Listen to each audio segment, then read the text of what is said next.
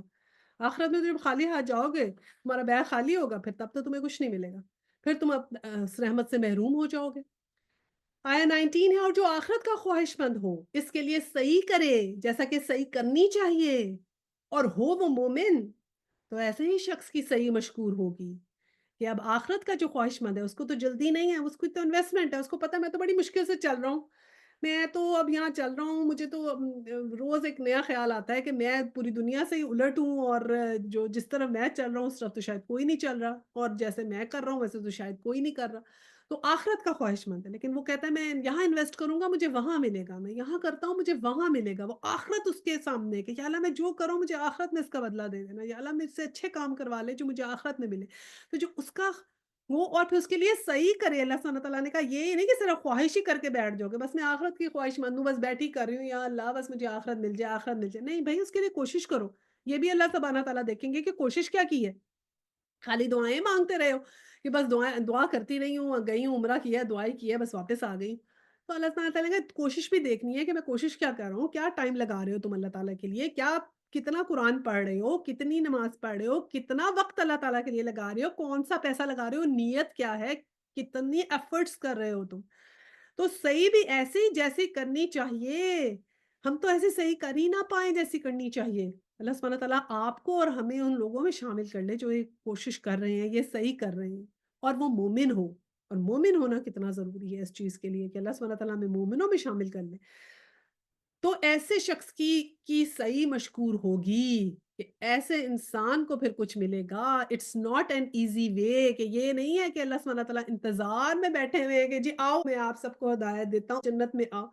بہت بہت محنت کرنی پڑے گی. جتنی ہم دنیا میں کسی چیز کو حاصل کرنے کے لیے محنت کرتے ہیں نا، اس سے کہیں کہیں زیادہ محنت کریں گے تو ہمیں آخرت میں کچھ ملے گا.